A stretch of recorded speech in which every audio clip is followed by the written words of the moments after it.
చాలామంది అనుకుంటున్నారు Cristiano Ronaldo create చేసిన అఫీషియల్ యూట్యూబ్ ఛానల్కి చాలామంది ఫేక్ సబ్స్క్రైబర్స్ వస్తున్నారని, ఫేక్ వ్యూస్ వస్తున్నాయని, అవంతా ఏఐతో జనరేట్ చేసిన సబ్స్క్రైబర్స్ అండ్ వ్యూస్ మాత్రమే అని చాలామంది క్రిస్టియానో రొనాల్డో మీద రూమర్స్ అయితే స్ప్రెడ్ చేస్తున్నారు.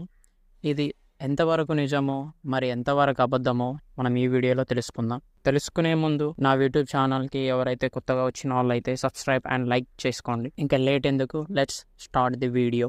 మన చాలామందికి ఉన్న జనరల్ డౌట్స్, నిజంగానే Cristiano Ronaldo official YouTube channel create చేశారా? చేస్తే ఏ రోజు చేశారు? ఎందుకని చేశారు?